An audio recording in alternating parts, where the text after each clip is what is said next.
Phone महंगे हो रहे हैं और अगले कुछ ही टाइम में आईफोन 18 प्रो भी लॉन्च होने की बात चल रही है। अब कहा जा रहा है कि आईफोन 18 प्रो जो है वो काफ़ी महंगे में आने वाला है, मतलब काफ़ी महंगा मिलने वाला है। अगर बहुत महंगा हुआ तो क्या लोग इसे खरीदेंगे? अब ये सवाल सिर्फ हमारा नहीं है, शायद एप्पल को भी इस बात की चिंता है, इसीलिए आपके लिए एक नया प्लान जो है वो लेकर आ गया है।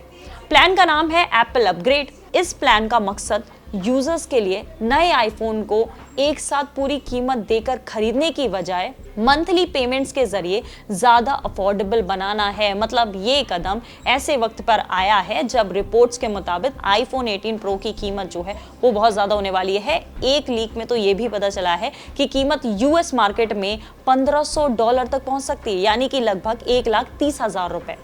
अब बिना किसी टैक्स के ये इंडियन रुपीस में मैंने आपको बताया है, टैक्स के बाद तो ये और ज्यादा भी हो सकता है। अब एप्पल अपग्रेड प्लान है क्या? देखिए, नए प्रोग्राम के तहत यूजर्स एक सब्सक्रिप्शन मॉडल जो है वो ले पाएंगे या एक लीजिंग मॉडल के थ्रू जो है एप्पल डिवाइसेस जो है वो ले सकेंगे। इसमें कस्टमर हर महीने एक फिक्स्ड पेमेंट जो है वो करेगा। चाहे तो डिवाइस को टर्म खत्म होने से पहले अपग्रेड कर सकता है या फिर पेमेंट्स कंप्लीट करके वही डिवाइस अपने पास रख सकता है।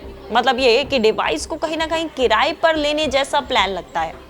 अब रिपोर्ट्स के मुताबिक इसमें आईफोन के साथ में मैक, आईपैड और एप्पल वॉच भी शामिल है।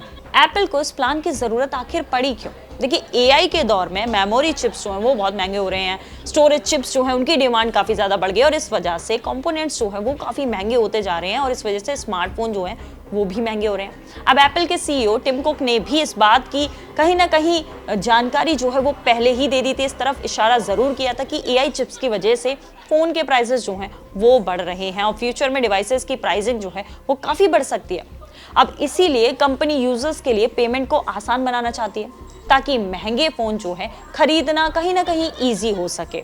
नए अपग्रेड प्लान के साथ में क्या खास होगा वो सुन लीजिए। देखिए, रिपोर्ट्स के हिसाब से मंथली पेमेंट्स जो है वो पहले से मौजूद फाइनेंसिंग ऑप्शन से कम हो सकती है और इसके अलावा यूजर्स जो हैं वो टर्म के बीच में भी नया डिवाइस चूज कर सकते हैं। बोर हो गए हैं तो दूसरे डिवाइस प्लान पर स्विच कर सकते हैं।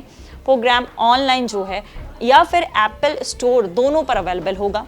हर डिवाइस इस प्लान में शामिल नहीं होगा। अब देखना ये होगा कि अगर आईफोन 18 प्रो की कीमत वाकई $1500 के आसपास पहुंचती है तो क्या एप्पल नए अपग्रेड प्लान के साथ में अपने यूजर्स को मना पाएगा आईफोन 18 खरीदने के लिए?